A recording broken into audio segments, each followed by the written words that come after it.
It is Tuesday night, and we are live for the County Road Custom Late Model Challenger Series tonight, round number 11, the second round of the playoffs, and the Daniel Williamson Memorial 126, presented by Superior Performance Motorsports.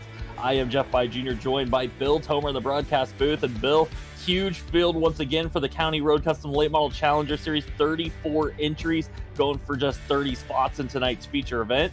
And we got 6 drivers. Only 4 will race for a championship next week. Yeah, this series just keeps doing it, Jeff, doesn't it? I mean, just keeps packing them in here. We're about to go qualifying.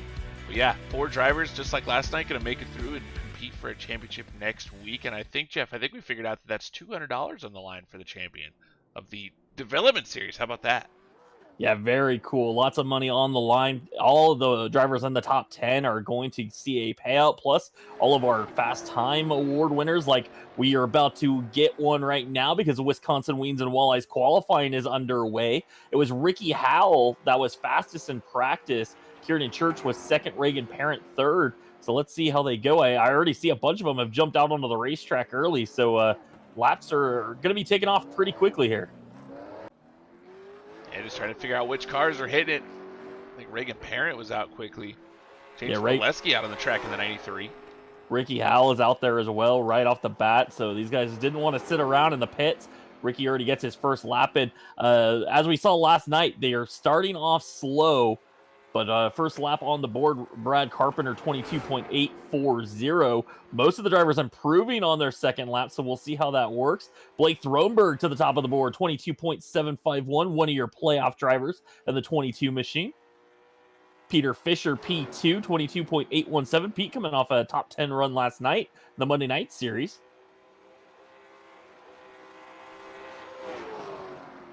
Kevin Ammond, a second on the board, 22.778 for Kevin Ammond. Jason Warren goes P3 with a 22.793. Thronberg does not improve on his second lap, so it'll be a 22.751 for quick time so far. Fast and furious, Jeff. Fast and furious. Reagan Parent goes 5th overall, 22.821. Bladen Edwards, another playoff driver, 22.824, sits P6 on the board. Braxton DeWeese, also a playoff driver, right behind Bladen Edwards, 7th. Cody Bohm, another playoff driver, sits 8th.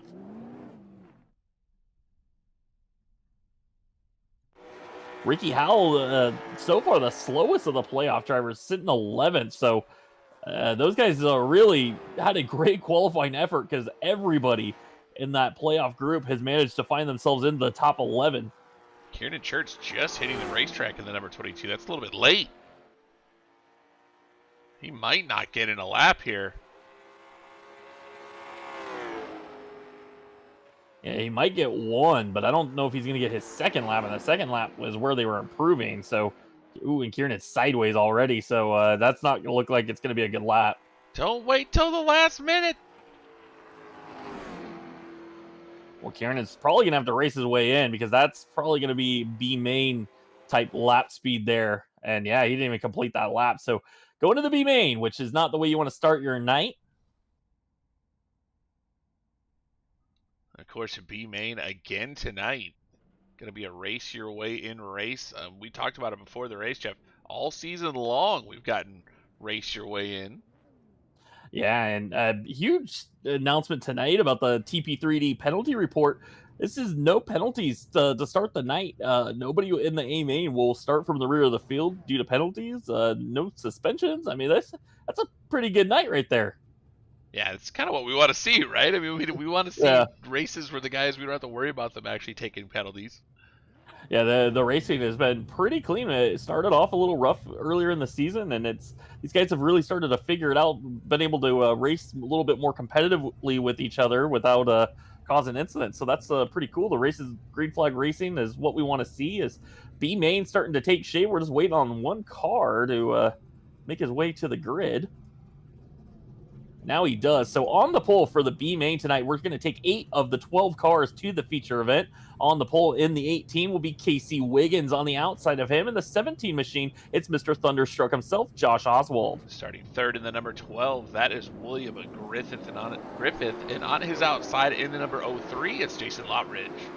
Starting fifth in the B main in the 66 machine will be Neil Vinarowski on the outside of him. In the 98, he's now made 2 features in a row in the last 2 weeks. That's then 98, a Sam Wetstein. Starting 7th in the number 27 car, that is Jason Keyser. And on his outside, starting 22nd in the final transfer position, that's CJ Grooms.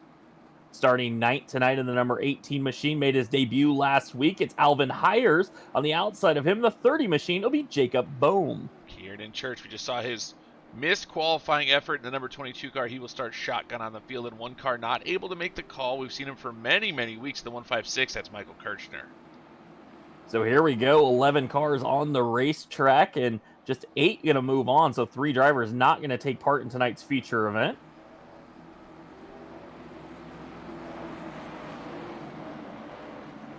B main points, just 2 races left. This one and next week for the B main points left to count. Scott Negus continues to lead that, but he qualified his way directly into the feature. Not going to take part in this tonight. So did second place in points David Hill. So the guy to watch right now, the 03 Jason Lottridge, he could gain some points in that B main standings, try to pull himself within reach of Scott Negus. William Griffith in the 12 also in that mix, as pace car should be heading off the racetrack. And Casey Wiggins in the 18 machine going to take us green flag racing. That pace truck is off. Casey Wiggins, Josh Oswald, green flag racing to the B main. We're looking for 8 cars to move on.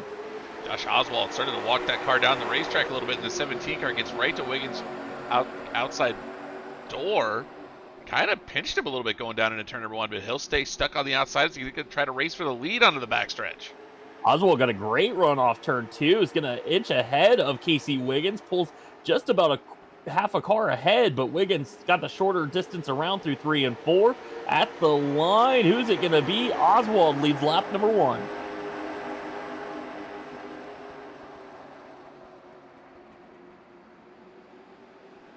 Oswald still inching forward, finally clears the 18. Now William Griffith took a look to the outside. Wiggins moved up to defend that. So they will get single file through your top 5-6 cars. Back a little bit further, CJ Grooms is battling with Jacob Bohm. Bohm up past Grooms. Now here comes Kieran Church in the 22 machine to the inside. He's going to try to pass the other 22 car. That's CJ Grooms on the outside. Jacob Bohm got a little bit of the apron that time going through 1 and 2. Not where you want to run, especially when you're in the final transfer spot in that 30 car. The 222s are going to battle off turn number 4 as Kieran Church and CJ Grooms go side by side. Kieran obviously didn't have a good qualifying effort. Had a good run last night, Jeff, for late model shootout series. Seems Kieran, tire saving mode most of that race. Yeah, Kieran came on late, got involved in a little bit of an incident, still came home with a top 10 in the Monday night series. Now he finds himself in the B main of the Tuesday series. So definitely this series is extremely tight, as Jacob Bohm is having some issues off turn 4. Barely held on to that car, and now that's going to allow CJ Grooms to get underneath Kieran Church. Jacob holds on, and the 30 machine holds the 8th and final transfer spot. Is ahead of him. Jason Keyser gets sideways, runs in the 7th position. The 27 was able to save that, and we're going to continue racing. So Alvin Hires got into the outside wall coming off turn 2 last lap. He's damaged the 18 car, so he's actually falling off the field, hoping something happens in front of him. You can see the blue car in the back falling behind. These 222 drivers, they are battling side by side, and they need to settle this so they can get up to that 30 car, because right now, Jacob Bohm in that 30 machine is the last car to transfer into the A main. Yeah, and I think that's what Kieran Church is thinking. Hey, just let me battle this 30, and we'll both go forward. But CJ Grooms not wanting to risk it. He's want to get what he can as he can get it. And now, finally, Kieran Church putting the pressure to Jacob Bohm, going to get to the inside of the 30 machine. Can't quite clear him. Jacob's going to fight back, but he almost got up to the wall. That's going to kill his momentum. Kieran Church into the 8th and final transfer spot. You see the damage on the front end of that 27 car, Jason Keyser. He got into the outside wall coming off the corner, and now he's got to get a challenge from Kieran Church. And Kieran, obviously, and wow, Keyser really sideways off of 2. Oh, and Kieran had to back off. Oh my goodness, as they just make all kinds of contact on the back straightaway. Jacob Bowman in the back of Kieran Church. Keyser was able to save the car and get back alongside Jacob. And here comes CJ Grooms as he looks for the transfer spot. Yeah, the big loser in that was Kieran Church, who ended up in the wall, ended up 3 wide, had to back out of it. Now he falls all the way back to the 11th position, or 10th position. as Jason Keyser still holds 7th. Now CJ Grooms up to the 8th and final transfer spot. Here comes Kieran Church back around Jacob Boehm. CJ Groom's going to look underneath Jason Keyser as they go down the front straightaway. Really wasn't able to get any momentum off of turn number 4, but now he's going to look to the inside going down into turn number 1. That's going to give an opportunity to Kieran Church, who gets sideways going into 1.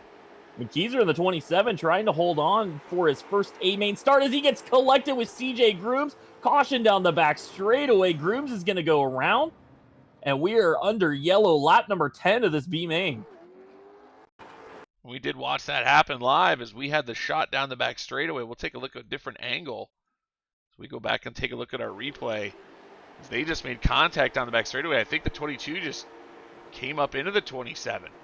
Yeah, the Steiner Motorsports chopper cam might give us the best look at it as they just kind of met down the back straightaway. It looks like the 22 maybe squeezed the 27, gets hooked in the right rear and gets the wall. Fortunately, it doesn't look like he's going to have a ton of damage to that car.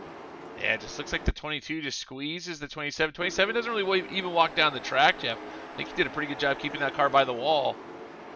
Like you said, there wasn't much distance between Keyser and the outside wall, so not a whole lot of damage, but Grooms has some damage on the rear end of that 22 machine. Well, Josh Oswald still leads here on lap 12 of this B main. Casey Wiggins runs second, William Griffith third, Jason Lottridge fourth, Neil Vinarowski fifth, Sam Weststein, Jason Keyser, Jacob Boehm.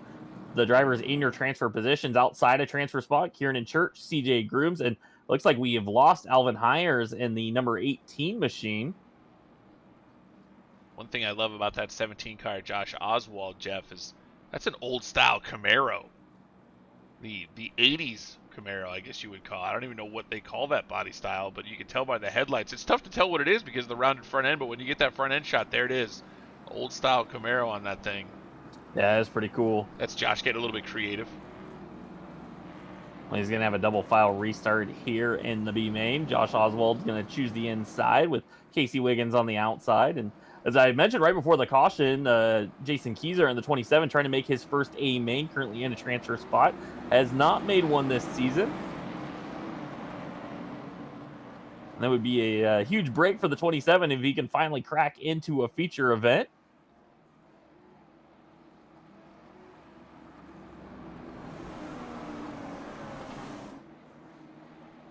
Elliot Carlson in the chat, as well as Ricky Howe. As pace car going to head off the racetrack, the 17, Josh Oswald taking his green flag, racing in the B main, still looking for 8 drivers. Casey Wiggins didn't get a great restart. Now William Griffith's going to go for second here. Lottridge had to get down to the bottom, but he's going to lose some momentum, and that's going to allow Sam Weststein to maybe go around the top. Now Neil Dvorovsky gets together with the 03. Now they're 3 wide down the back straightaway. There goes Kieran Church. He's picking up spots. Wow, what a hornet's nest back there as these guys are all trying to transfer to tonight's main event. Kieran Church moved his way up into the 6th position. Neil Vinaradsky, he has dropped back to the 7th position in that 66 car. And now the battle's on for that 8th and final transfer spot between Jason Keyser and Jason Lottridge. It's a battle of the Jasons, Jeff. Yeah, Lottridge's going to go around the outside, so he'll hold on to the 8th and final transfer spot for the time being. As Jason Keyser now 1 spot out, and he's sideways again off turn 4. CJ Groom's going to have to check up for him. That's going to cost them some time to the 03 of Lottridge. Keyser had started in that transfer position and had been looking good. Unfortunately, that damage that he picked up from CJ Groom seems to be hurting that 27 cars. This is the most aerodynamic track we'll probably race at all season long, and unfortunately, Keyser, that car is really, really loose. Whatever's going on with that 27, having a hard time keeping it underneath him. Yeah, CJ Groom's going to try to get around the 27 here and set his sights on Jason Lottridge. He does get around, so move him up into the 9th position. Now just 1 spot shy of making the A main tonight. Josh Oswald still leads this race with William Griffith in the 2nd spot. Casey Wiggins 3rd, Sam Weststein and 4th. Here comes Kieran Church trying to get around the 30 of Jacob Boehm. Boehm to the outside, going to give the 22 room, and look like the 22 got big time sideways. Boehm's going to fight back on the outside, and here comes Neil Vinarowski, who got a good run through 1 and 2. He's going to jump to the outside of Kieran Church. Well, CJ Grooms caught the back of Jason Lottridge there. You saw them at the top of the screen. And to take evasive maneuvers as he got right to him down in that corner. Now he's lost a bunch of ground. Kieran Church wasn't able to make the move on Jacob Bowman. Has now lost the spot to Neil Veneratsky. So move Veneratsky back up to 6th. Kieran Church 7th. Jason Lottridge 8th. Those cars will all transfer in, but they are racing as Bohm got really sideways through 3 and 4. Yeah, Bohm struggling there all of a sudden. White flag lap, Jeff. White flag is out for the 17 of Josh Oswald. And Bill, I don't know if you noticed, there's so many the VMS cars, the Velocity Motorsports, as Bohm gets a tap from Veneratsky down the back straightaway. Veneratsky going to try to take over the 5th position. Bowman 6th. As Josh Oswald wins the B main, he'll move on. We're looking at the transfer spot. It's going to be the 03 of Jason Lottridge. Wow, that got pretty crazy there in the B main. I thought Bohm had wrecked it down the back straightaway, hangs onto it in the 30 car, and he will transfer into the A main event. Wow. So cars moving on. Josh Wow. Oswald, William Griffith, Casey Wiggins, Sam Westine, Neil Veneratsky, Jacob Bohm, Kieran Church, Jason Lottridge moving on. CJ Grooms, Jason Keyser, and Alvin Hires not going to take part in tonight's feature event.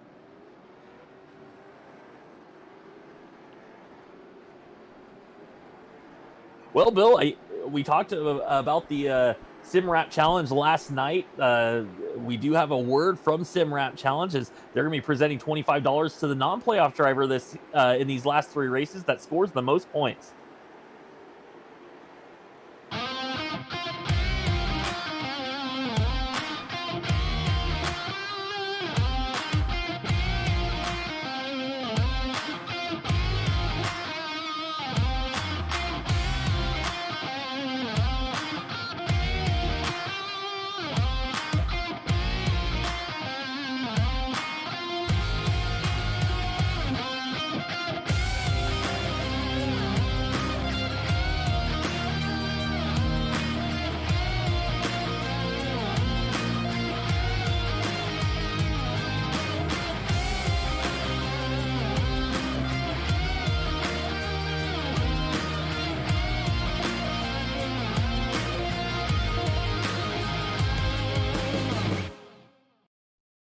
Of course, thank you to simrapmarket.com for coming on in the playoffs to give us that SimRap Market Challenge.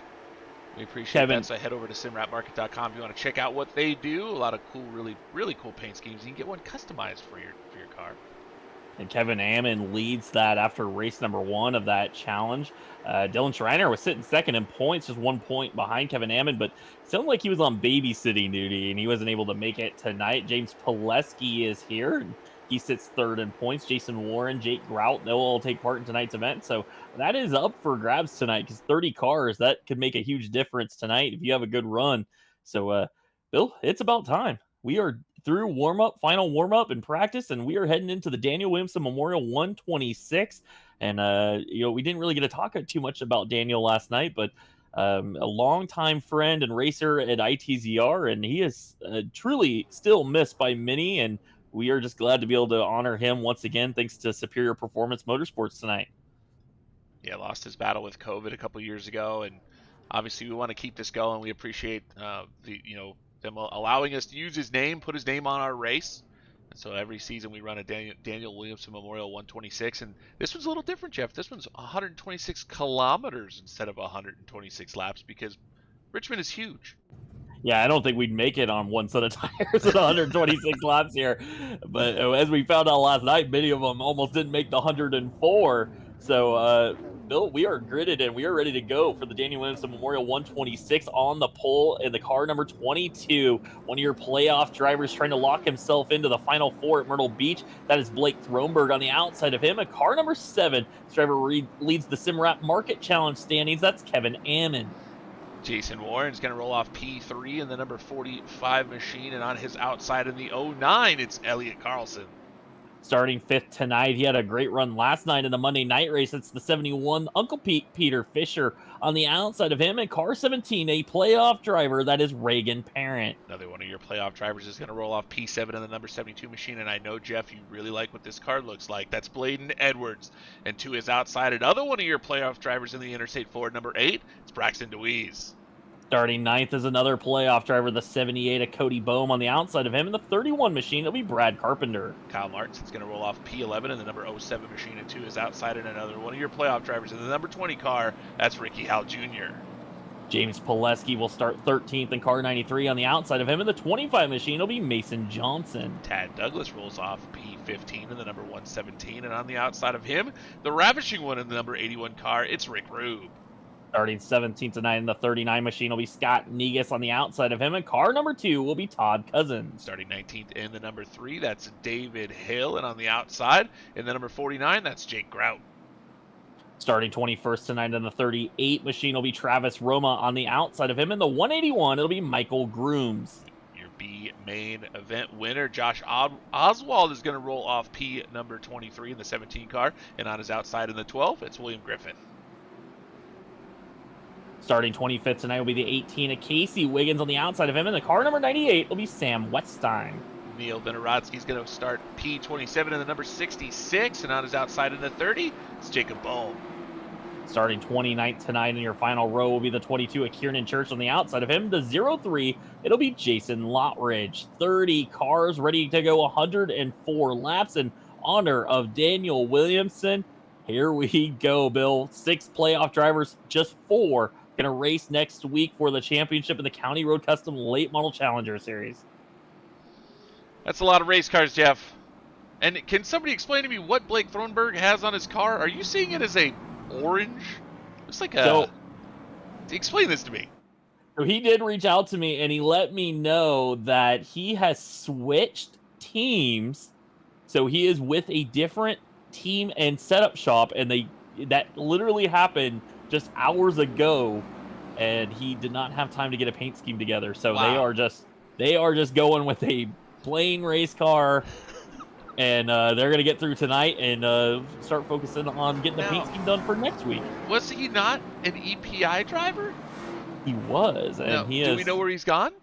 He told me, and it was a setup shop I had not heard of because they've been focused on modifieds in the past. So he's going to be one of their entries into the late model ranks. And wow, maybe we can ask him that later tonight if he finishes in the top 3 or makes the final 4. His pace car is going to head off the racetrack right here. Blake Thronberg, Kevin Ammon on the front row, ready to go racing. The Daniel Williamson Memorial 126 is underway. And Bill, like we saw last night, how is the tire saving going to go? Because we know you cannot make 104 laps flat out in this racetrack. Yeah, you absolutely cannot. It is going to be massively important to save tires in this race. We watched Alex McCollum. He told everybody he was just going to go hard, and it did not work out for him as he was done by about lap 70. One of the drivers, and the caution's already out. We got big trouble in turn 3. I think maybe Scott Negus might have been involved. He's got some serious damage. Neil Vinoradsky also part of that one. Did not even get through the lap, Jeff. We told them they had to be careful. Be careful, guys. Careful and crash. Looks like it might have started with James Pileski and Tad Douglas. Ooh, and Ricky Howell, one of your playoff drivers, got hit going into turn 3. I'll try to find saved Pileski it here.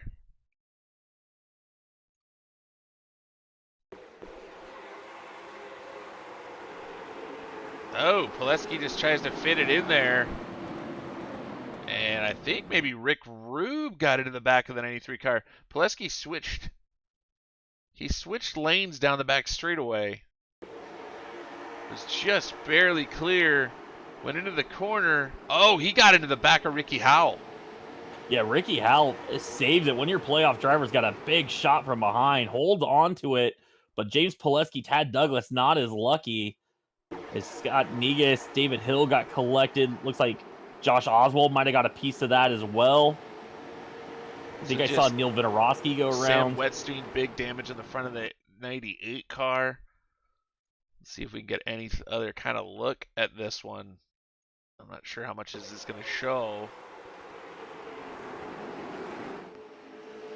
Yeah, it seems like the 93s, he got down there, but it just didn't leave a lot of time for the 117 to react. Yeah, it's just that was an interesting shot as we see the speed shot through 3 and 4. You can see the car start to spin. Tad Douglas, just wow. The 49, Jake Grout. he does. We're gonna have to watch that one. That was impressive. And I don't know if Bill, maybe the Senior Motorsports chopper cam give us the best look, but I don't think Tad Douglas actually got into the 93. I think it was Pileski getting the back of Ricky Howell that stacked everything up. Oh, might have gotten a little, Jeff. I thought he got through there, but he did some serious weaving as he went through. But we'll take a look and see what we get from the chopper cam. We try to pick up Pileski here as he goes into the corner. I just think what happened was he dove into that hole, and then it checked up. Ricky checked up off of the 07 of Martinson, and that checked Pileski into the cars behind him. Well, this should set us up for a single file restart because they did not complete a lap. Looking at the Facebook chat, Jeff By Sr. in the house cheering for Rick Rube, the ravishing one in the 81 machine. Rick was able to get through that one. He's going to restart in the 14th spot.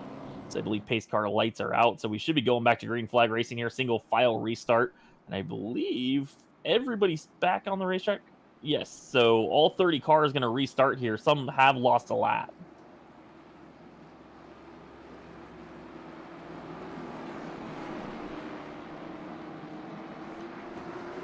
But we are back to green flag racing with Blake Throneberg out front, single file restart. He put gaps between, car length gaps between Jason Warren and himself. Here comes Reagan Parent. Now, again, Reagan, one of those playoff drivers, but deciding to go ahead and go after it early. And he's passed a bunch of cars, started 6th. He's already up to 3rd. Oh, we got trouble already, Jeff. Wetstein went around in turn number 2. It's yellow. He looked like he got some help going through 1 and 2.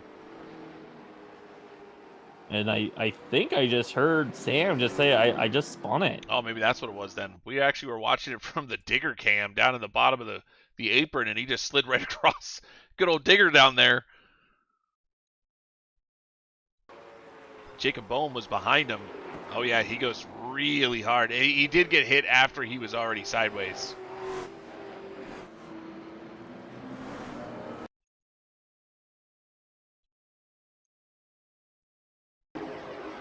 Just goes really hard into the corner.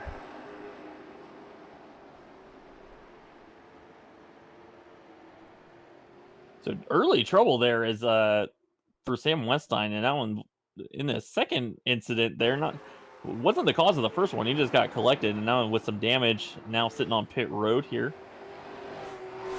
Good news is nobody hit him other than Jacob Bohm getting into him as he was sideways, but while he was sitting still, nobody got into him, so no extra damage to any of the cars. Shout out to Jake Huckins in the chat, cheering for Jake Grout, who sits in the 25th position right now. We saw Jake. Well, we never got a chance to look at Jake's car after that evasive maneuver that he meant avoiding that initial wreck. I think he did get some damage up because he's dropped back to, oh yeah, he's got a lot of damage on the right front of that 49 machine. And in we fact, did decide. Might be having some trouble in the 49 right now. Looks like they're waiting on a driver to catch up and pass them. As we did get the lights out there, we are going to go with a quickie caution here. So Phil's going to need to get bunched up quite quickly. They're still waiting on a group here.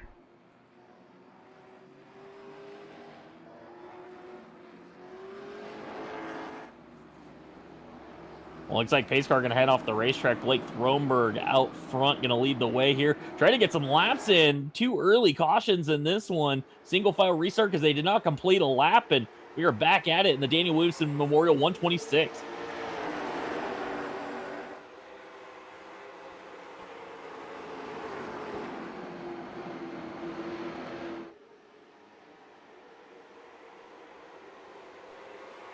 We are back in racing right now. Field trying to sort themselves out.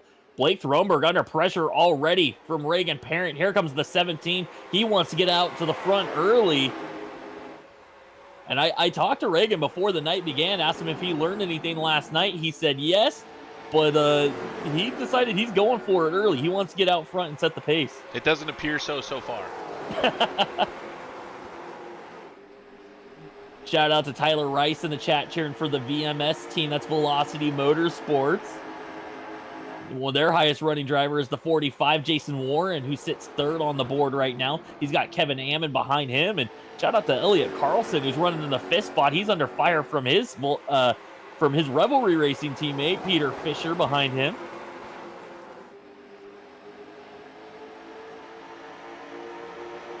Braxton DeWeese is settled into the sixth position. Actually, let's see. Somehow Braxton DeWeese ended up a lap down. Not sure what happened there with the 27 machine, or with the 8 machine. But he is currently scored 1 lap down in the 27th position. Might have to check that out with timing and scoring, Jeff, because he is still in the field. Yeah, I am totally lost how that managed to happen. But yeah, he is being scored 1 lap down as Peter Fisher got around Elliott Carlson. Now he's trying to get around Jason Warren. Kevin Ammon got around Warren. Here comes Peter Fisher. Warren's going to be able to defend. He's going to keep the 71 at bay. Reagan Parent leads the way. Now, Reagan is not leaving the field like Alex McCollum did last night. He got out front, and he is now settled into a pace.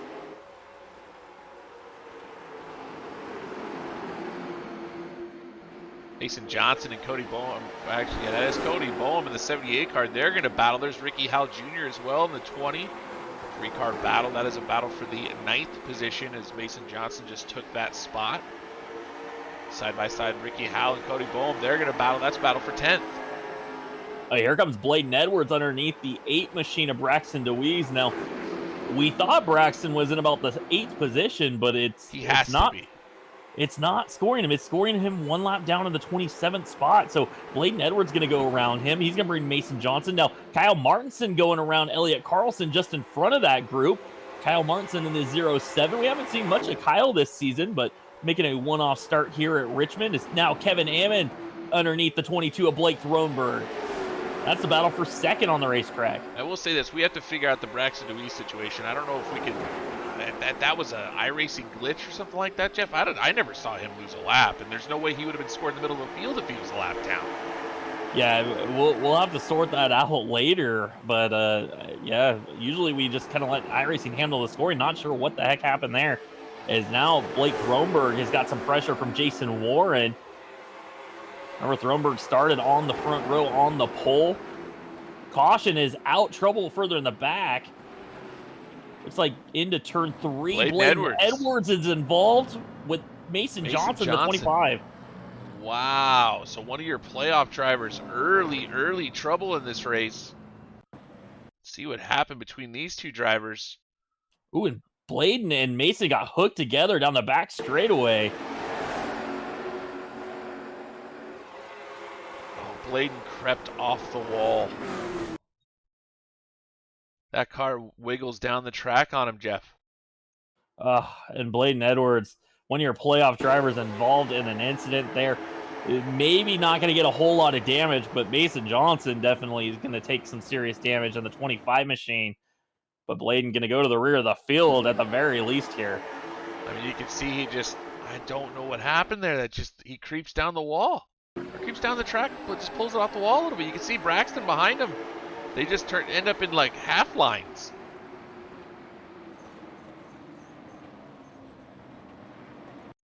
Stinger Motorsports Chopper Cam giving us a good shot of that one, but you can see the big damage that Mason Johnson's going to get from that as he gets turned hard into the outside wall.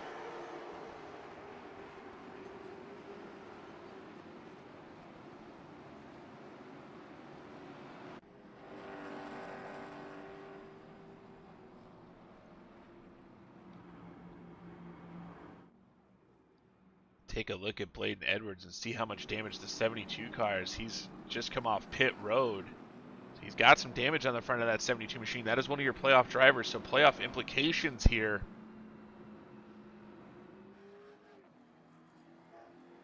Again, of course, we'll check on the situation and try to figure out what's happening with Braxton DeWeese, who had possibly a scoring issue. The only time that ever seems to happen is if there's a connection issue.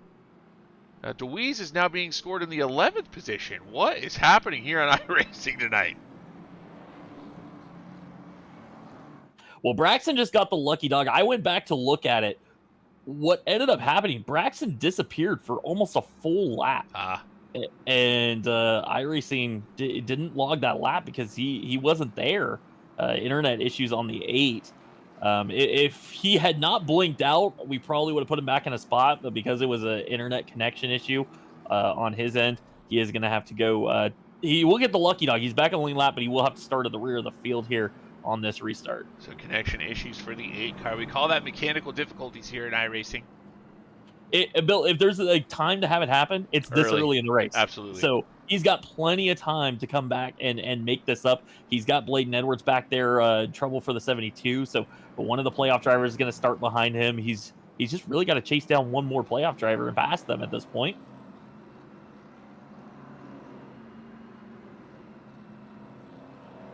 So a rough and tumble start to this one. Very different than what we saw from the late model shootout series last night, as they went many green flag laps to start that race.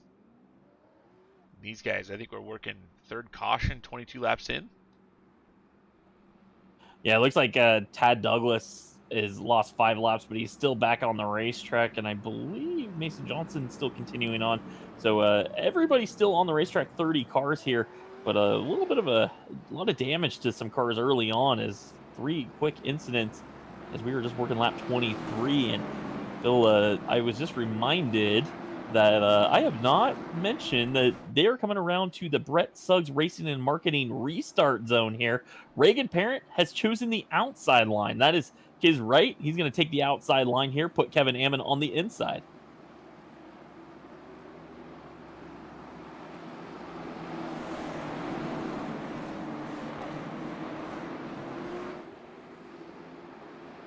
That's an interesting choice. Reagan Parent going to make it work, although that is the long way around down the front straightaway that's curved. But man, oh man, does he get a run down the front straightaways. He's now going to have the angle down into turn number 1 and make a good run through 1 and 2. He'll have about a car length to a car length and a half lead, 2 car lengths down the back straightaway. Yeah, that worked for Reagan Parent. He pulls out ahead of Kevin Ammon. He's got some distance. You can see Ammon there, how much he backed off entering turn 3. He is still in tire-saving mode. Blake Thronberg ran almost right to the back bumper of the 7 there on entry, as he has got Peter Fisher working up the inside of him in the 71 machine. Jason Warren on the outside in the 45. Here comes Kyle Martinson, rather, in the 07. He's starting to work his way forward. Ricky Howell just made a move between Cody Bohm and Elliott Carlson to get to the bottom. That was a wild move from the 20 machine, as we got racing all over the track right now. Jason Warren and Peter Fisher can continue to go side by side, but out front, Kevin Ammon going to make the move for the lead. So he's going to take it away from Reagan Parent. Reagan Parent has the benefit of running last night in the late model shootout series and will go yellow. So we have issues once again, and I don't know if I see a car that has any troubles on the racetrack, Jeff. Not sure where that one started, but... Oh, I think it happened on the front straightaway. Might have been a black car that went around. Which one that was? You're asking me to find black cars. Possibly Jacob Bohm in the 30 machine, I think, went into the grass on the front straightaway. Oh, and he is, yes. Jacob Bohm has got massive damage, unfortunately, on the 30 car. His night will be over, as he has torn the front end off of the 30 car, and it is smoking, Jeff. So that will be it for Jacob Bohm tonight in the Scooby-Doo number 30. Let's take a look and see what happened to him. I couldn't find him. I think he might have got some help from his Velocity Motorsports teammate. I think it was William Griffith in the 12 that might have been changing lanes and didn't realize the 30 was there.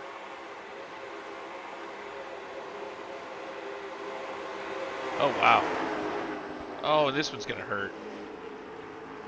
And I think Williams thinking, I'm just going to get behind Braxton DeWeese here, and there's Jacob Bohm.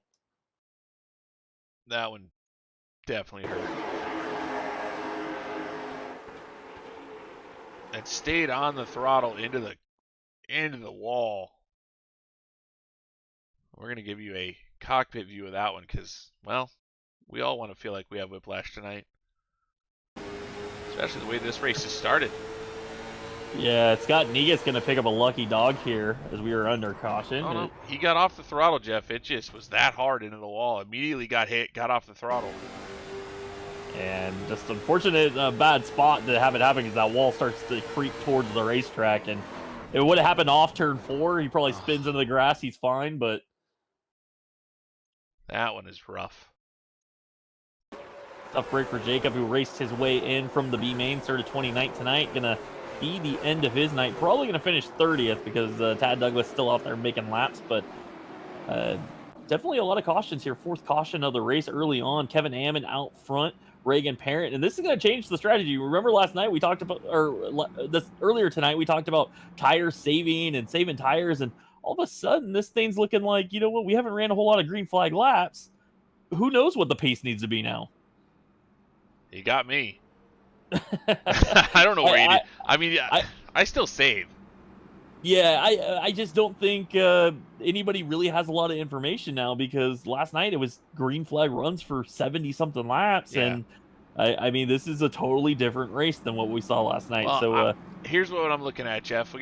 Let's do it like a road course at this point. So you've used some tire up to this point, and Alex McCollum burned his tires up in 70 laps, right? So as we're driving around with 74 laps remaining here in this race, I think you play it like a road course. Yeah, I still think you're still a little too early to go hard. I think you probably need to wait 20, 25 laps before you really put the whip to it. I think you'd be safe then. But we talked to Peter Fisher early before the race, and he did some saving last night and didn't use up enough tire at the end of this race. So I think it all depends on how much pace you end up deciding to give it at the end, and how fast you're really running when you do put it to the wood and try to get forward. Because Peter, I think he said he had about 45% of his tires left, but on the right rear, which is a lot, because Caden Fisher, his nephew, was done on lap 85. yeah, so really driving style probably going to be the determining factor. Some guys just a little bit better at saving tire, and it depends on how hard you have to race for your position as well. If Peter Fisher's running in fourth and he's not being challenged, he can save a lot more tire than somebody that's, having to race side by side like we saw with Caden Fisher last night. He got himself into trouble by having to race so hard to maintain position. As pace car heading off the racetrack, Kevin Ammon into the BSRM restart zone. Going to take us green flag racing for a single file restart with Reagan Parent, Blake Throneberg, Peter Fisher behind him. Shout out to Corey Bigley in the chat cheering for Revelry Racing and SPM drivers. We got a big race on here as Ricky Howe. Will Vinorowski is going around. Contact from James Pileski. They're going to hold on to it. Wow. We go yellow again. We might hit the time limit on this one, Jeff. This one's rough. And this is the biggest track we race all season, and these guys haven't yet figured out how not to make contact with each other. I mean, we're not making many laps here. Take a look and see what happened in the 66 car. As Pileski, sort of the same situation as Pileski was diving down to the bottom. And Vinorowski was kind of avoiding the car of Grooms on the high side. Michael Grooms there in the 81. Just decides to switch lanes, and we're talking lap one. Well, we're lap 34, but sort of a lap one, turn one situation where Pileski had already decided he was committed to that move and drives in the left rear of the 66. Kind of meet in the middle. I mean, I'm really not going to blame anybody there, but I just feel like that's ultra aggressive for a restart. I mean, it really does get the bumper, Jeff. Yeah, if he was a little bit more alongside, but he caught him right in the left rear bumper. You got to see that coming. You got to react. And I want to see what Pileski can see. I mean, he clearly gets a run. We'll watch it from his cockpit view down the front straightaway. And this is on a restart. I mean, he just committed he was going to make that move from pretty far back. I mean, he knows he has the run, and he's just going to dive to the bottom and kind of a damn the torpedoes moment, Jeff. Yeah. Well, we are going to go kind of quickie yellow here. We did take a couple laps off the caution, so they are on the one to go right now. Kevin Ammon, it'll be a single file restart because they did not complete a lap, and right now fifth caution early on here for Kevin Ammon, bringing them back to the Brett Suggs Racing and Marketing restart zone with Reagan Parent, Blake Throneberg, Peter Fisher, Jason Warren, your top 5, Ricky Howell, Kyle Martinson, Elliot Carlson, Cody Bohm, Brad Carpenter, your top 10. Pace car going to head off the racetrack. Let's see if we can get to green flag racing here. Kevin Ammon out front, Reagan Parent in the second spot.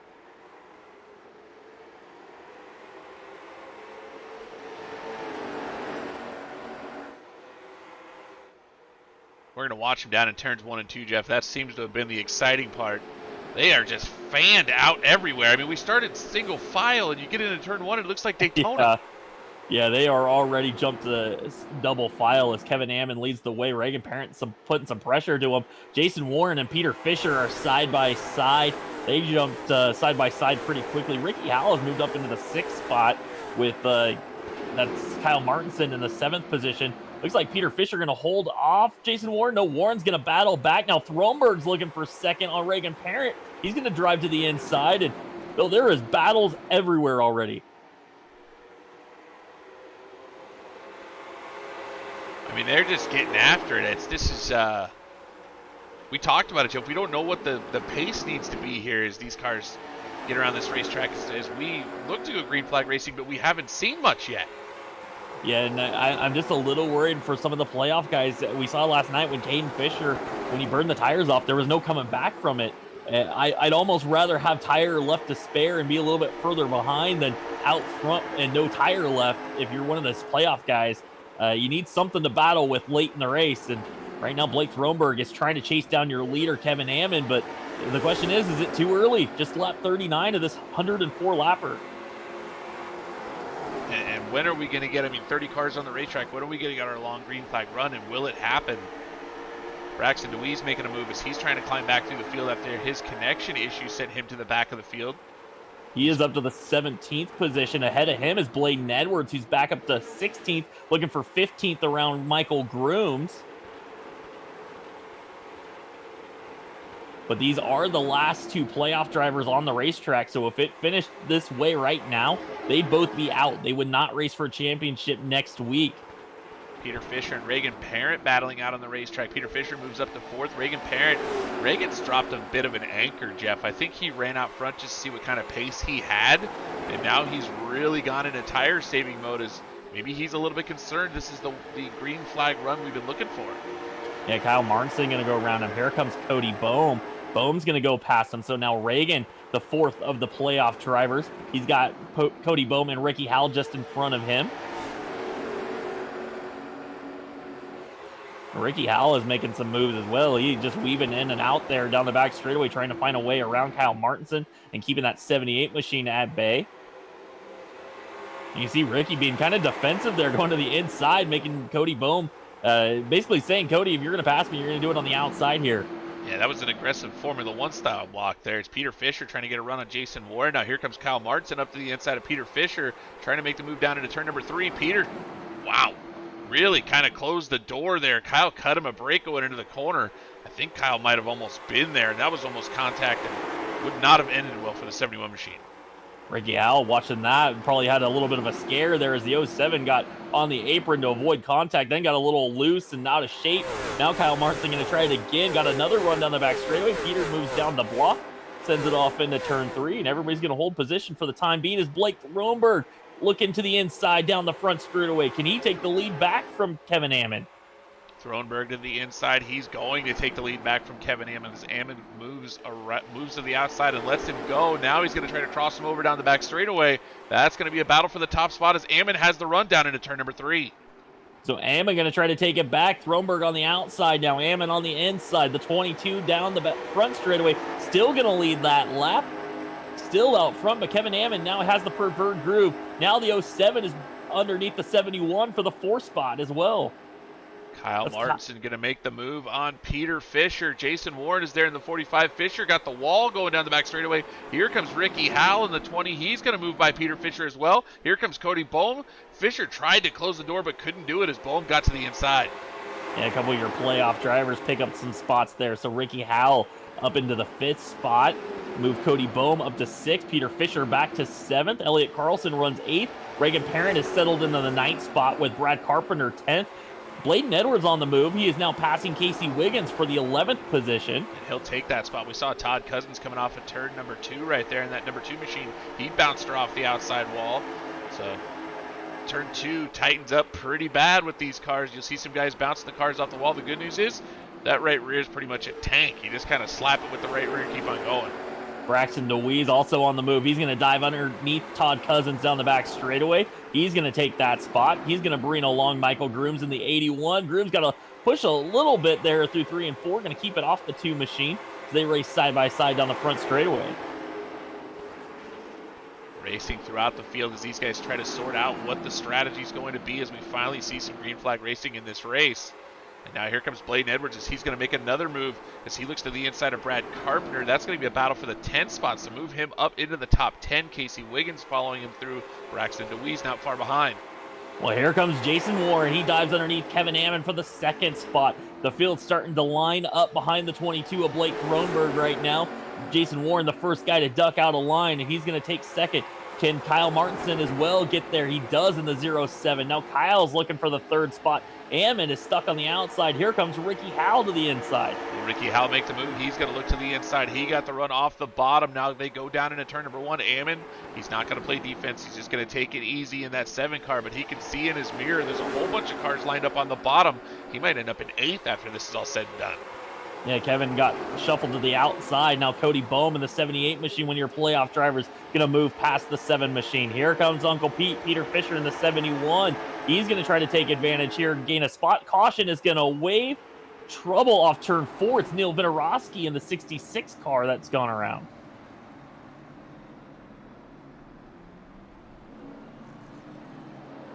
See what happens to Neil in the 66. Uh-oh, Jeff. It's time for you to sing. Well, I'm not going to sing, but I will say it was an all-by-myself moment for the 66 machine. Neil Vinorowski goes around, and it looks like he got it going and then spun again. So trouble for the 66. Maybe right rear tire might be a little melted on that one.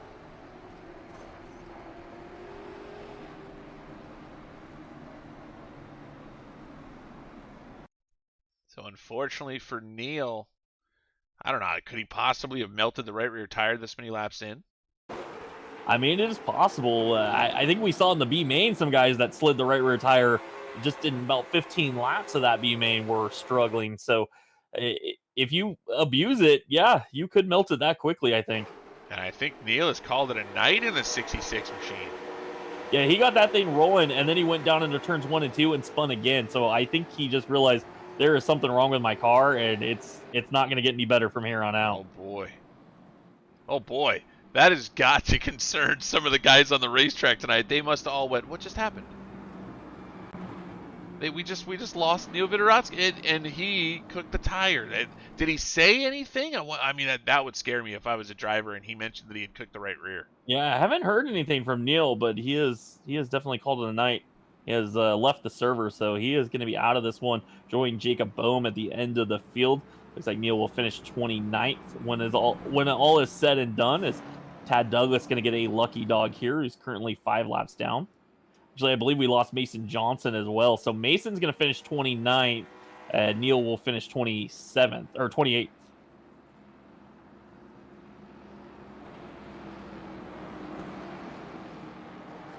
I think Jacob Bohm is in the pit lane, Jeff, trying to get that 30 car patched up. Currently sitting 23 laps down. I should make it 28 laps down. That's Well,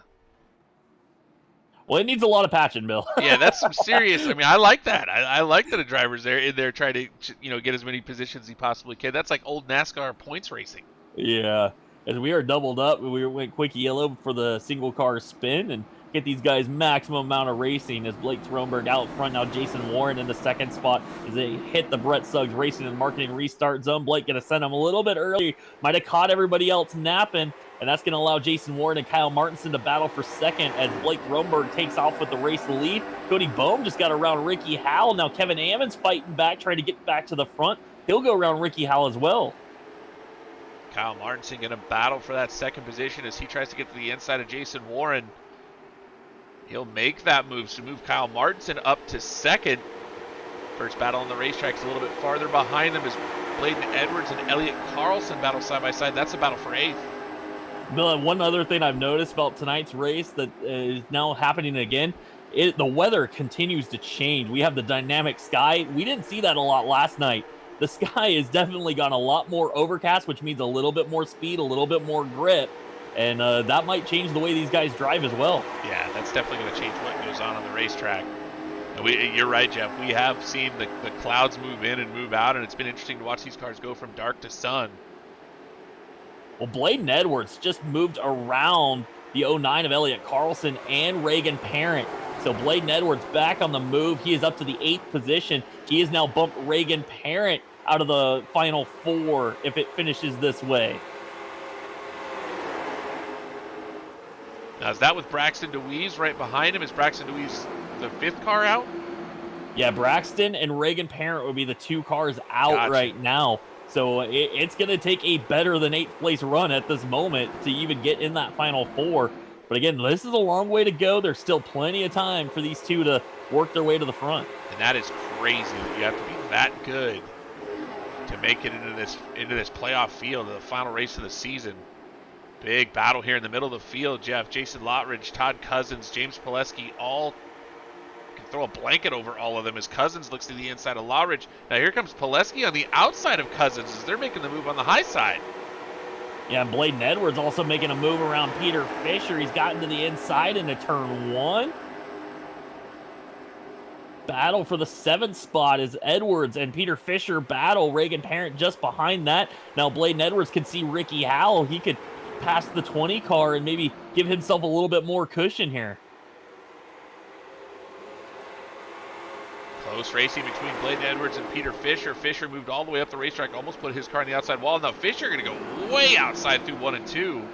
And battle for the lead is Kyle Martinson goes around Blake Thronberg down the back straightaway. New race leader Kyle Martinson, who started 11th tonight, now to the lead. This has been probably about the 5th or 6th lead change we've seen tonight. It seemed like nobody really wants to get out front. Or maybe everybody wants to get out front at some oh, point, yeah, Jeff. That could be. And you still have to save in this race, regardless of how many yellow flag laps that we've had. And some of these guys are being concerned as we watch these guys drive back into the sunshine. We talked about that dynamic sky. The cloud moves off, and we're back in the sun. And Martinson nearly hit the wall coming off turn 4. He got way out there off turn 4, nearly caught the outside wall as he has opened up probably the largest gap we've seen all night. It's about half a second over Blake Thronberg. Oh, Jason Lottridge almost wrecked it down the back straightaway. He got really sideways off of turn 2, was able to save it. He'll stay in 20th spot. I think he did lose a couple spots. He was running about 16th. Maybe make it 17th, Jeff, but man, oh man, that was close. Yeah, definitely lost some positions there as he was battling with James Pileski. Braxton DeWeese on the move as well. He dives underneath Elliott Carlson into turn 3, the 8 machine, trying to fight his way back up into the top 10. He's going to be in the 10th position when he crosses the line here. Unneeded abuse of that right rear, Jeff. You can't do it. So watch that Lottridge car get worse and worse. If you slide that right rear, man, does it cook the right rear on this thing, and just makes it so much worse for you later in the race. Well, Braxton DeWeese is taking over 10th. Here comes Casey Wiggins. He's going to take 11th from Elliott Carlson. Carlson back into the 12th position. He's got Kieran Church now in the 22 machine starting to make his way into the picture.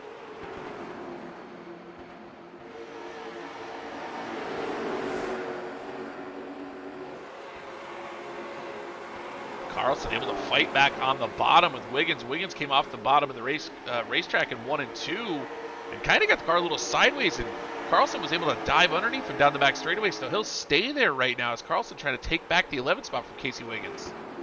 Ahead of them, Ricky Howell and Reagan Parent are starting to heat up the battle for 8th as Ricky's starting to get defensive as Reagan Parent's been trying to find a way around them. He moved down the back straightaway to block that time, and now he's going to do it again down the front straightaway, it looks like, really trying to keep that 17 behind him. That is a battle for who's in and who is out. Right, that is very important between these two drivers, and you look and see Braxton DeWeese not very far behind, and now we got trouble. Kieran Church going to go around on the back straightaway. So he's down the bottom. That'll bring out the yellow, and I think that was another moment, Jeff, where you're supposed to be singing. Yeah, it looked like he maybe got some contact with Casey Wiggins. On the outside, yeah. Yeah, I might have to get a look at it with the 18 machine. Ooh. Or maybe some netcode. That was really close. You know what's going to need? The Stinger Motorsports chopper cam. Yeah, that might be the best look at it. I think there was a little bit of contact there as the 18 just got down a little too low on the racetrack. I don't think Kiernan really did anything wrong there. He's on Nope. the yellow line. Yeah, no issues from the 22. I don't think he's got her pegged. Maybe walks up off it just a tad, but that's going to happen coming off the corner, right? Actually, I think he got the apron a tiny bit, but again, 18 car just pinching right there. We might get a good shot from Digger Cam here, Jeff. This could be fun. Turn 2, Digger Cam.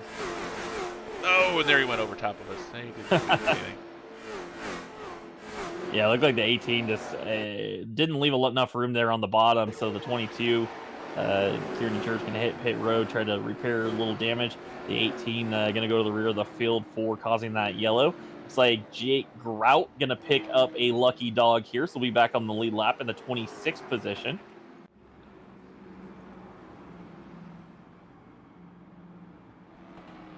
And now, Bill, when we go back to green, we're going to be getting near that that mark where you said, about 25 laps to go. That's when it's go time.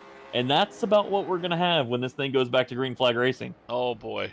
Jake Grout with the lucky dog in the 49. That car had some serious damage on it earlier, and it still does. Unfortunately for Jake. Got caught up in some early dust-ups here on the Richmond Raceway and really hasn't been able to fix that 49 machine. Kyle Martinson continues to be your leader in that 07 car. We haven't seen Kyle run this well, Jeff, in quite some time. Yeah, he's been hit or miss on making the races, and we see him every few weeks, makes a start, but not a lot of track time here in the late model stock because we haven't really seen him in Sarah either. He had been a regular in the super late model, just hasn't had the time to put into this late model stock, and finally seems to be making some headway on it as he leads this race. Blake Throneberg, one of your playoff drivers, runs second. Jason Warren third. Cody Bohm, a playoff driver, runs fourth. Kevin Ammon fifth. Bladen Edwards, a playoff driver, has worked his way back from the early incident with Mason Johnson to the front. Ricky Howell, the fourth playoff driver, who's now trying to battle with Reagan Parent, who sits eighth. Peter Fisher ninth. Braxton DeWeese 10th. So all of your playoff drivers now into the top 10.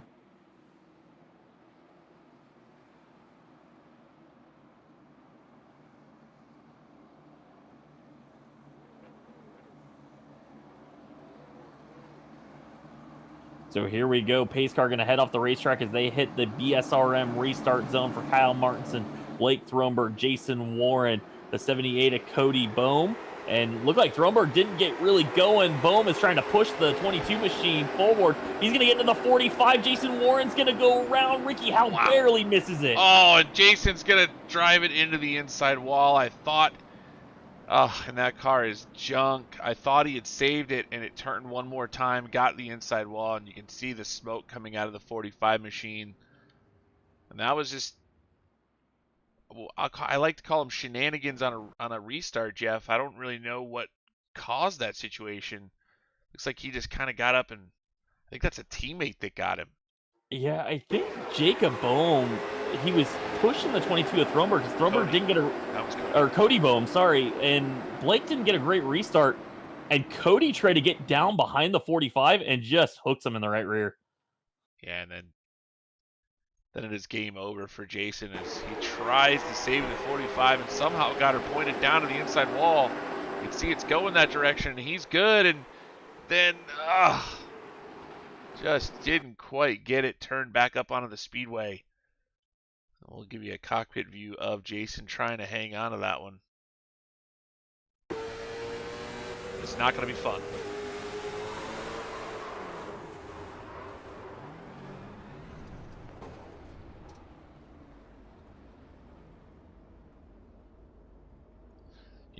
I hate to say this, Jeff. I think Jason knew his race was over because he helped it a little bit to get to the inside wall, unfortunately.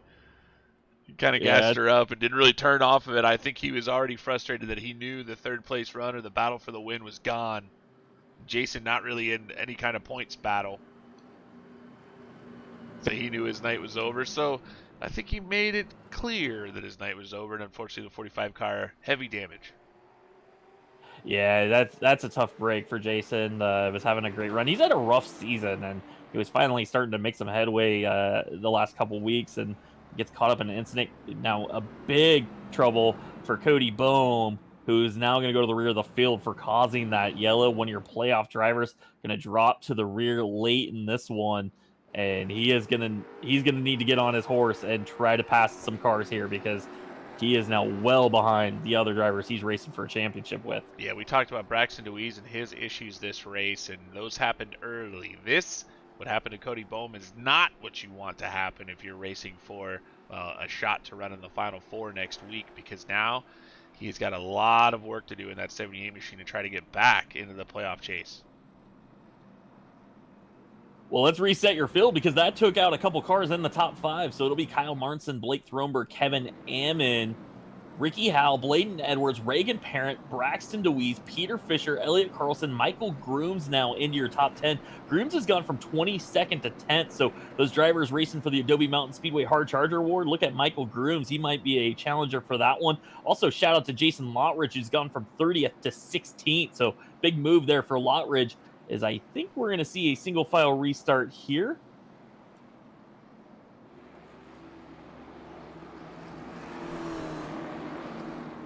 And yes, we are. So Kyle Martinson going to take him green flag racing, the BSRM restart zone. Martinson is off and away. And Blake Thronberg in the second spot. Single file restart, because they did not complete a lap there. And now Braxton DeWeese going to drive underneath the 17 of Reagan Parent, but Parent almost hit Bladen Edwards. That opens up the door for Braxton here as they race for the final transfer spot into the championship 4. Braxton DeWeese on the bottom, Reagan Parent on the top. Ricky Howell had a really, really defensive line going down into turn number 1, but was able to make it happen as there are 3 playoff drivers right behind him. Braxton DeWeese going to move himself all the way up into the 6th position as he gets around Reagan Parent through turns 1 and 2. Parent all over the back bumper. Yeah, Reagan's not going to give it up that easy, though. He's going to try to drive underneath Braxton going into turn 3. Braxton sends it off in there to keep the 17 behind him. Got up the racetrack off turn 4, but I don't think Reagan's going to be close enough, man. He is still fighting for it there. He's not going to let that 8 machine get clear. They are side by side again through turns 1 and 2. Oh, Reagan almost missed the bottom going down into turn number 1. Braxton gave him a ton of room, and they're still side by side. What a battle we got going here as Reagan Parent, Braxton DeWeese battle side by side for that 4th and final transfer spot into the championship 4 next week. These two racing hard as they possibly can. We're getting down to crunch time. There is not a lot of tire saving left to do right now. Reagan Parent inching forward, but Braxton DeWeese got a great run through 3 and 4, kind of pinched the 17, kept him, slowed his momentum a little bit, and he's going to hold on the outside. With that camera angle, you can see him really work the wheels through 3 and 4 as they are fighting almost a little bit of loose race car. You can just see the wheels wiggle back and forth as they are driving the wheels off these things. But Reagan Parent starting to inch ahead just a little bit as he has the preferred line around Richmond. Reagan Parent still has it at the line, but Braxton DeWeese not giving up. He is fighting back, getting huge runs from the top side of the racetrack. Now Reagan clears. Here comes Peter Fisher. Fisher to the inside of the 8 machine, and that's not what Braxton DeWeese wants to see. He's looking for a hole, might have it down the back straightaway. He's going to go back underneath the 17 into turn 3. Oh, and he had to get on the brakes as the hole closed going down into turn number 3, so Braxton DeWeese going to have to mount another challenge. He tried the crossover. It didn't happen. Here comes a whole group of cars, including Peter Fisher, Elliott Carlson, and now Braxton going to look to the inside in turn 1. And Braxton DeWeese was on the radio asking if the guys behind him would give him a little space so he can race with Reagan Parent. He is begging for the other guys to maybe let him settle this championship battle with just him and Reagan. Peter Fisher, always the gentleman, did so and almost got a pass from his teammate. Elliott Carlson went to look underneath him. Now Braxton going to lose it a little bit of ground to Reagan Parent as he's got to reset those tires as they were battling hard and he was on the outside, which does wear out that right rear. So he's got to find the rhythm and try to get back to that 17 car. Brad Carpenter and Michael Grooms battling behind that group as they fight for the 11th position. Actually, make that 10th. Michael Grooms 10th last time by. Looks like he's still going to hold it just slightly over the 31 of Brad Carpenter. Now Carpenter going to drive it into turn 1. Maybe clear Grooms. Maybe some contact as Pileski now takes advantage. He's going to go around Michael Grooms. Pileski goes by Michael Groom's slot. Michael Groom's back to that 12 spot. Pileski up to 11th. Brad Carpenter up to 10th in that 31 machine. We'll continue to watch those guys out front that are battling for those transfer spots into the final round of the playoffs. Nothing really going on up there. This is the best battle on the racetrack as Grooms looks in the bottom on Pileski going into 1. Grooms couldn't get there. Pileski shuts the door, has the spot. Grooms got the wall down the back straightaway. Now Rick Rube's going to have a run going into turn 1. Pair of 81s battling now. Rube is there to the inside. Ravishing one to the bottom. He's going to look to the inside of Michael Grooms. Rube trying to make his way up to the top 12. There's Todd Cousins in the 2. He's going to look to try to make moves as well. These guys racing really well as we get to about 15 laps remaining in this event. And now it's really crunch time for those playoff drivers. Well, Bill, things going on at the front of the field because Kyle Martinson has a mirror full of Blake Thronberg. Thronberg in the 22 machine has caught Kyle Martinson. He is all over the back bumper. He keeps stepping out of line just to take a peek, maybe show the 07. He's a little bit quicker, but he's got Kevin Ammon starting to creep into the picture as well in the 7 machine. You can see at the top of the screen that Braxton Deweese Reagan Parent battle starting to close up once again as Braxton Deweese starts to close down on the 17 car. That is your battle for the final transfer position into the last round of the playoffs. But out front, Blake Thronberg trying to get around Kyle Martinson, trying to find where he wants to make the move and put pressure on that 07 machine. Michael Grooms dives underneath Todd Cousins. That is a battle for the 13th spot. Grooms just lost it moments ago, trying to take it back as the 2 car now stuck on the outside line. And they will make contact off of turn number 4. Grooms and Cousins are going to bump. Good racing. That is a battle for the 13th position in this field. And that sounds like they're a little bit farther back, Jeff, but 30 cars started, so that's a battle for the lead up front. Blake Thronberg dives it underneath Kyle Martinson into turn 3. They're going to be side by side down the front straightaway. Give it to Martinson that time by, but Thronberg has the preferred line. We've seen this battle before between the 8 and the 17. The outside line did not prevail in that battle. Let's see what happens to Kyle Martinson as he gets the run off of turn 2, but usually going down into turn number 3, the 22, and he will. Thronberg will have a nice run down into the corner, and here comes Martinson back on the outside.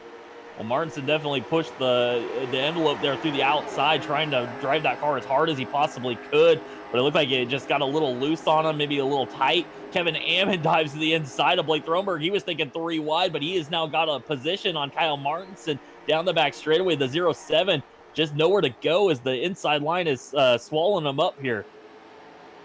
Kevin Ammon to the bottom. Here comes Bladen Edwards out of nowhere. Where did Bladen Edwards come from? As he has had issues early in this race when he had contact with Mason Johnson. Now he's up here battling for the lead. I bet you it's the color, Jeff. That's probably what it is. Yeah, you can't go wrong with the fluorescent yellow as Kyle Martinson dives between the 72. He's going to try to get back to Kevin Ammon. Can't do it. Has to check up, but he will hold on to the 3rd spot. Now the door opens for Bladen Edwards again to the inside as Kyle really drove that thing through turns 3 and 4 so hard that the car just wouldn't stick to the bottom.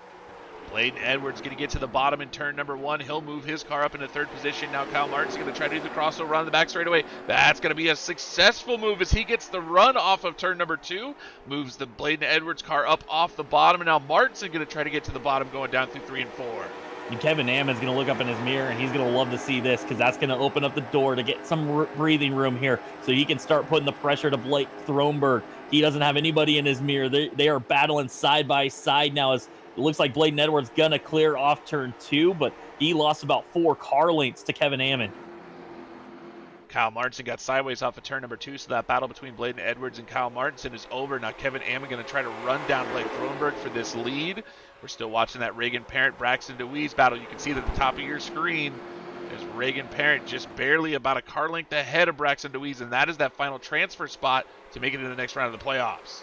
Yeah, if it ends right now, it's Blake Thronberg, Bladen Edwards, Ricky Howell, and Reagan Parent racing for a championship next week.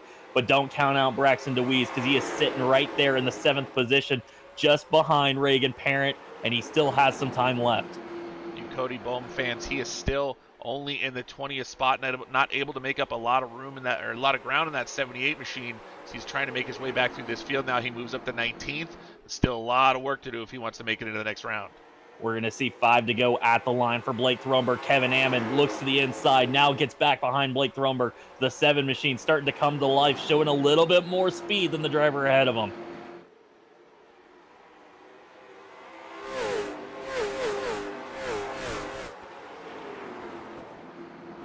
Thronberg trying to hold on, has 2 wins on the season so far. Can he pick up a third? Kevin Ammon won a race earlier this year at Nashville. Now he drives to the inside into turn 1. Ammon and Blake Thronberg side by side for the lead.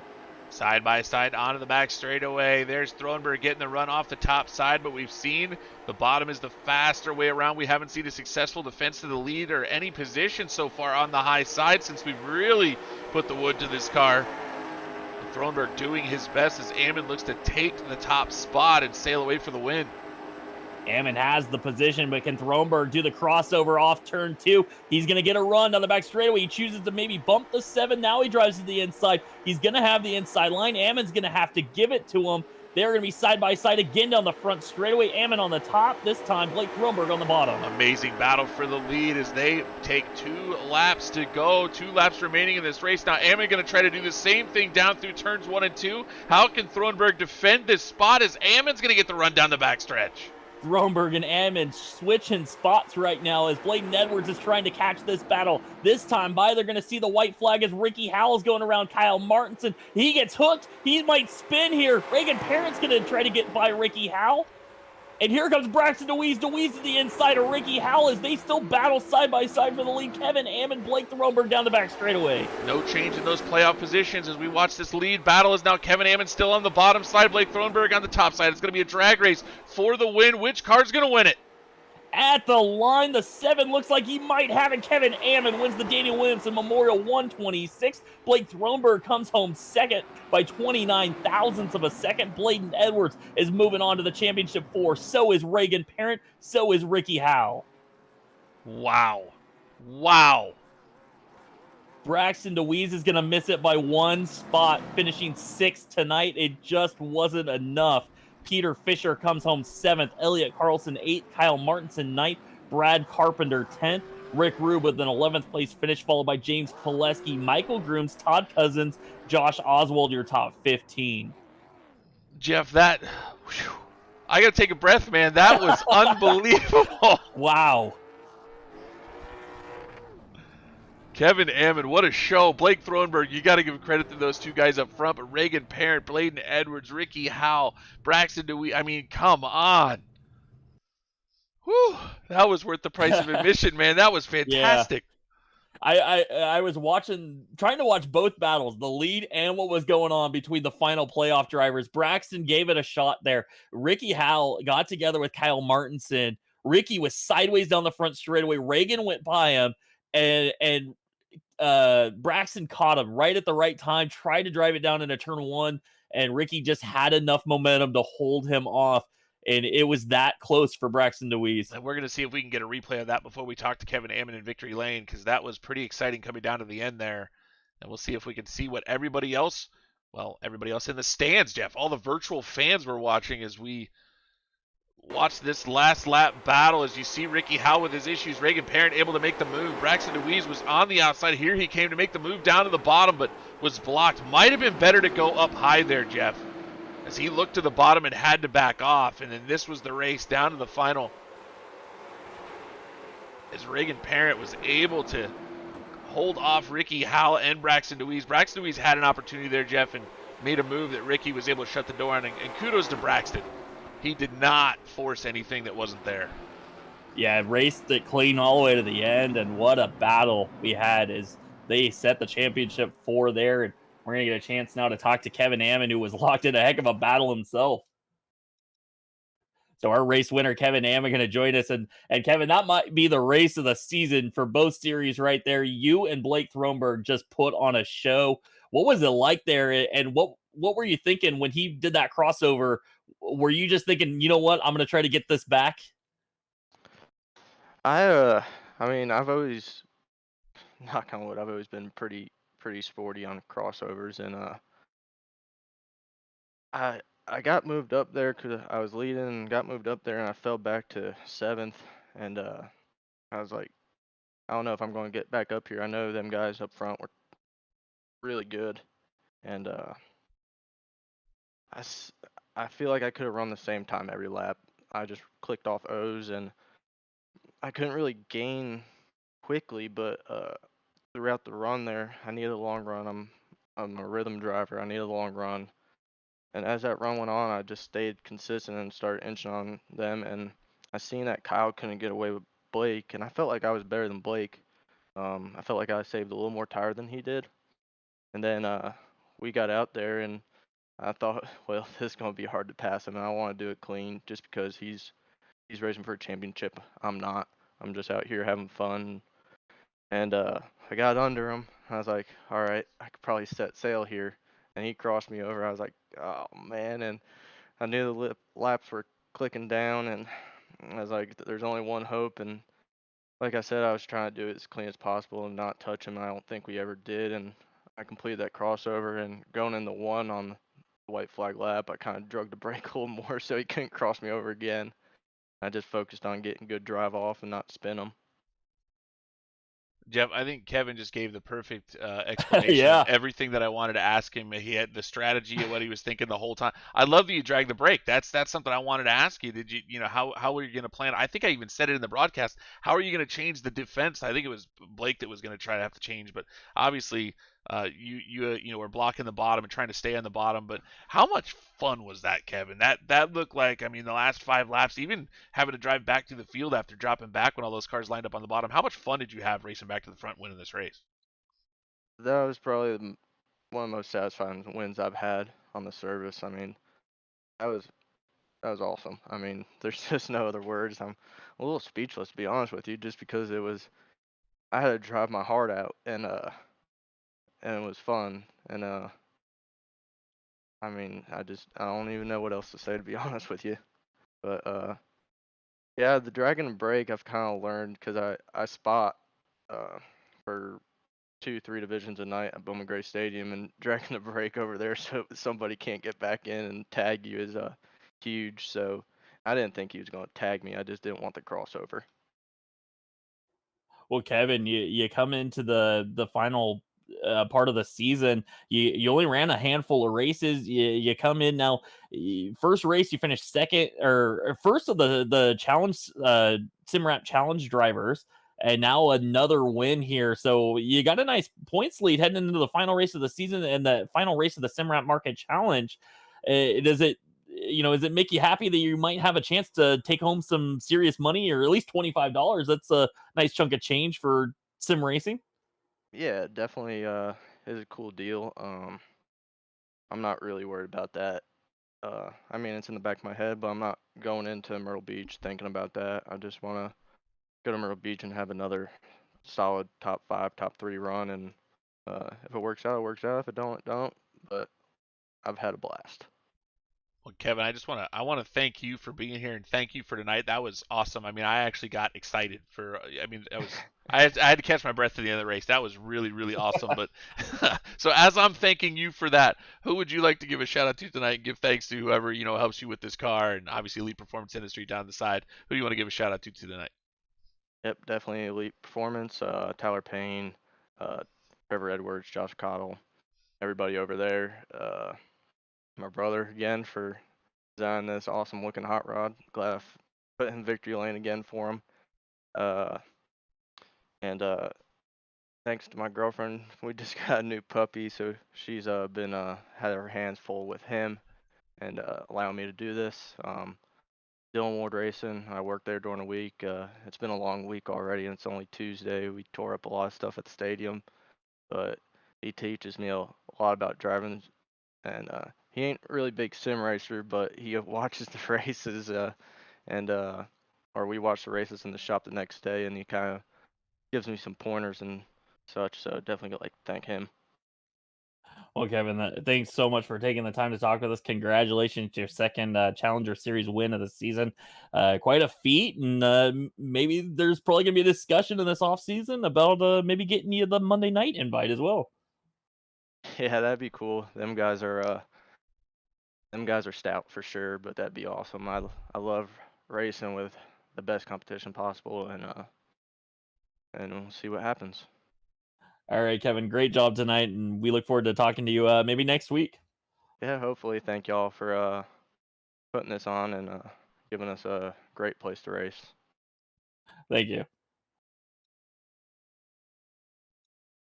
Will now joining us, our second place finisher, Blake Thronberg. And Blake, at the line, it was 29 thousandths through 3 and 4. Did you think maybe you had a chance, or was the inside line just going to be too much of an advantage there for Kevin Hammond? I thought I had a chance until I tried to push it through the floorboard, and when I pushed it through the floorboard, my wheel went straight right, and I said, "Yep, there it went." This is another one where I'm gonna finish on the outside in second. But no, that was a good racing. Like I said, when we joined the group chat right before you pulled him in to this chat room, I said, "Man, I appreciate it. That was, like I said, one of the best races that I've been a part of, and that was awesome." Well, it was definitely exciting for us to watch, Blake. I'll tell you what, man, that was fantastic. But hindsight's 2020, man. Anything you think of now as you've had a chance to debrief a little bit in your head that you would have done differently to try to hold off the 7 car? I think I made my move too early. I think I crossed him. I should have probably rode behind him for maybe one more lap and then tried to cross him, because as soon as I made it and I looked up, I was like, "Yep, I'm done." Like, he's gonna get back to the inside of me before we get the white flag, and I was like, "Well, here we go. It's full send." Well, while you were battling with Kevin, we talked about it last week when you won the race. You weren't really thinking about the other playoff drivers, but there's got to be a part of you that thinks about it when you're racing side by side with somebody that, you know what, I have this championship that might be a little bit more valuable. It might be worth a little bit more. I better not do anything that takes me out of that as well, right? Yeah, it did, and I was kind of racing like that. I would say probably 2 or 3 races ago. I know it was actually where was it that we went that I kind of got wrecked at the beginning of the race. It wasn't Irwindale. It was Lucas IRP, and I was trying to be careful, and I ended up getting wrecked. And then from that moment on, I was like, you know what? If it's meant for me to be in the playoffs, I'm gonna just drive hard, be smart at the same time, but just drive hard and just leave it all on the table. So let's talk about it, Blake. Next week, Myrtle Beach. How do you feel about the Myrtle Beach Speedway and obviously the Stout Four? I mean, you guys there's 4 really good drivers. They're going to be competing for. Obviously, you're one of them, but competing for this championship going into the final week. What do you feel like your chances are going into Myrtle Beach? How do you feel about that racetrack? I mean, I feel like if I run good, I got a good shot. But yeah, those guys, you're gonna have to be on your A game. Whoever shows up and is on their A game for, I would say, majority of the races, not 100% of the races, is going to be the champion. And like I said, it's an honor to be a part of the championship four, and because these guys, the other 3 guys are really good. I mean, you can tell even the guys aren't in the championship. So is Kevin. I mean, there's really good guys here in this contender series, and just be in the top 4 at the end of the season, it's really really humbling, and it's really exciting, to be honest with you. Well, Blake, Bill asked me early on in the night about your paint scheme that you had tonight, and I tried to explain to him, but I couldn't remember the name of the new team that you joined. Do you want to explain that situation the way you explained it to me earlier? Yeah, it's just I had just a team swap take place earlier today, and couldn't get a car painted in time. Matter of fact, I think in one of the cautions I seen, I got a message from my painter saying, "Here's your car," and I was like, "Well, I'm 50 laps into this race, so I'll have to just have to get back to you, when I get done." But yeah, I mean, just joined a new team. Just like I said, no hard feelings for the team I left. Respect all those guys, and like I said, when you asked me who to thank, I mean, that's, even though I'm not a part of the team anymore, just the guys that put the time in to help me get to where I'm at. I really appreciate it, and just looking forward to working with the new shop that I'm going to, and hopefully, we can just continue to build and continue to grow and learn and get faster. Well, I think that's about it, Jeff. I think he thanked everybody that he wants to. Yeah. And the only thing I would ask, does the new shop have a name? Yes, Zeem Setup Shop. Yes, sir. Yeah, the Zeem Oh, Setup we're Shop. familiar with that one. Okay. Yeah, yes, sir. Yep. Got a couple guys in there. Kenny Zeems, Kenneth Zeems, Lennon Rapp, Daniel Folds, Kyle Terzic, Blake Magnuson, all those guys. So join their short track program, see where it takes me. Like I said, no hard feelings at all. Respect all those guys, Tyler Payne and all those guys, a whole bunch, man. And just looking forward to next week, and hopefully we can bring it home first place. That'd be pretty big. All right, Blake. Well, congratulations on the run tonight and making it to the Final Four. We can't wait to see next week at Myrtle Beach. Any, just first thoughts about Myrtle Beach? Is that a track that you're excited to get to, and or are you a little nervous about that place? No, I love that track. No, it's about shoot, I used to go watch some people race in real life there. It's probably about 3 hours from my house, and I've always loved it going to watch. And even from running it in the sim before, I I'd say it's one of my top three tracks that I like to go to. So hopefully, if you're comfortable with it, hopefully you run good. But like you said, you never know. You got to show up. Got to bring your A game. Got to be almost perfect, if not perfect. And just looking forward to it. All right, Blake. Well, congratulations again. Thanks for taking the time to talk with us, and we will see you next week. Yeah, man. Thank y'all. Thank y'all for putting on this show. And once again, thank Kevin for racing me clean. And y'all have a good evening. Thank you.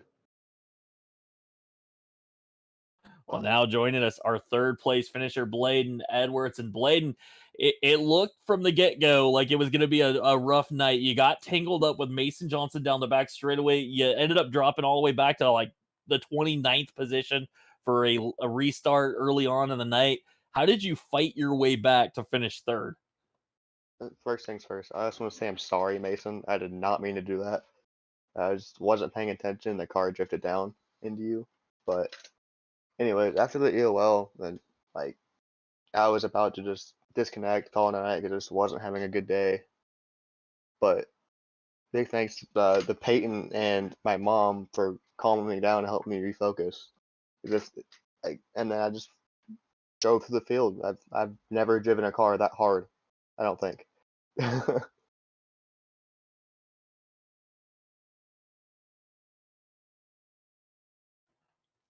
I can't hear Bill. Yeah, me neither. We might have lost Bill's microphone We're there. okay. We're okay. I think I got it resolved. But Blade, you drove that car hard, but man, you drove it well as well. We saw guys last night that were just, they fell off as they tried to drive back through the field and they burned up the tires. You were able to keep tires underneath the 72 machine and ran all the way to the top 5 to transfer into the final round of the playoffs. So obviously a huge deal for you not to quit when things weren't going well and able to rally. How did you did you find a pace that felt good and still kept the car underneath you, or did the yellows help you out to keep tires on the car? The yellows helped too, but all I was doing was just not sliding the car up the corner and being straight. That's all I was doing. And wrapping that yellow line in 3 and 4 really helped too, because I wasn't getting loose like everyone else was until the final 5 laps, because that's when the tires kind of went away. But yeah, just keeping the car straight as possible off exit, and then just not sliding. That's the biggest thing. Well, Bladen, the last couple of weeks you've been pretty hard on yourself, and you said you had your mom and Peyton were kind of talking you up there to try to get you back in the right mindset. Now you're part of the championship 4. You have the chance to do something nobody else has done yet, which is become a 2-time champion of the County Road Custom Late Model Challenger Series. What do you do this week to reset your mind and get things right for next week? I'm just gonna run a ton of laps. That's the best way I can find to clear my mind and help me calm down and just run laps and run more laps. But yeah, it's definitely gonna be tough because you got Blake. I think it's Blake, Ricky, and Reagan. Yeah, it's gonna be definitely a tough race. But Myrtle Beach is probably my best track on the sim. So hopefully I don't right hook somebody in the fence and all that crap. That was like an hour ago, Blade. Nobody remembers it but Mason Johnson. It's okay. Don't worry about it. Unfortunately for Mason, not happy at the moment, but people get over it, right? So you're okay. You made it in the playoff 4, and that's what's important. But how do you feel about Myrtle Beach though? So you've got these drivers that are going to be tough to beat. And you said you're going to make a lot of laps, but obviously you're not going to get the setup until we get open the server, so you're not going to know how the car is going to drive. How do you feel about that racetrack? I've always had success at Myrtle Beach. It's been my best racetrack on the sim besides Five Flags forever. I just know how to run it. I can wrap the bottom like no one else can, especially in this car. I can wrap the bottom and like no one else. I don't know what it is about that track, but it just clicks. I'm always fast there, except for qualifying. Ooh, Blade Edwards throwing on the gauntlet, Jeff. That sounds like favorite talk Yeah. right there. What do you think? Yeah, absolutely. Well, Bladen, before we let you get out of here, is there anybody you want to thank? Anybody you want to shout out that might be listening on the stream right now? First things first, I want to thank Peyton and my mom. I know she's watching in there. Thank you for, helping me get back in the game. Like Elite Performance guys, they helped also. It was great setups, all that. The Mohawk Foundation, and then you guys for the great league, great broadcasts, all that. All right, Bladen. Well, thank you for taking the time to talk with us. Congratulations. I love the new fluorescent yellow car. That thing looks badass. Can't wait to see you next week in the Championship 4. Yes, sir. Thank you. And Bill, we're going to get a chance to talk to our 4th place finisher and one of the drivers that'll be racing for a championship next week, Reagan Parent. And Reagan, things got a little wild there at the end. Ricky Howell got together with Kyle Martinson. You went around him. Did you have like a moment of relief there when you went around Ricky and it kind of took the pressure off a bit? Because he was under fire for Braxton DeWeese, but you had been locked into a battle with Braxton just a few laps earlier, right? Yeah, for about however long the last run of the race was, it was just me and him battling for the final spot. And I was able to get enough of a distance away from him that I was riding comfortably. And then off of turn 4, I think it was coming to the white flag, they got together ahead of me. And I'm going to be honest, I thought I was going to get wrecked in that. When Ricky was coming down the track, I didn't know if I was going to miss him or not. And then once I was clear and into one and knew I had another car in between me and the final spot, I took a breath of fresh air and I was like, okay, I just got to make it through the last corner and we're on to next week. So Reagan, you ran last night late model shootout series, and it didn't go all that well for you. So what did you learn last night that you applied to tonight, and do you think that helped you get into that Final Four? Yes and no. So last night. I definitely learned you couldn't go all out. Like I started dead last because I wanted to drive up. Ran up front with PJ Evans. Me and him just worked our way up there, and then I thought I kind of burnt my stuff off, so I just dropped off and saved tires and saved and rode. And then finally, when the yellow came out at lap 80 or whatever it was yesterday, my stuff was. I thought I had pretty good tires, and then I just couldn't work my way back up through the field. So I knew today that I had to be able to save enough while riding and maintaining my position to try to be up there at the end. Well, Reagan, now, focusing on next week, you're going to have to beat the other guys. There's no points now. It's just heads up. Whoever finishes ahead of the other playoff drivers takes home a championship. What do you do next week to get it done and win that title? I mean, the big thing is going to be the ability to run Monday night. I'm pretty sure everybody but Ricky can run. I don't know if Ricky's can race tomorrow. Monday next week or not, but that's going to help out the other 3 of us. So I think the big thing will be running Monday, figuring out what I need, just getting as much track time and seat time and experience with the setup as I can, and see what happens on Tuesday. Well, we'll give you the opportunity, Reagan, to give a shout out to the boys. Obviously, you have RKM set up shop down the side. One of the few guys that does that in this series.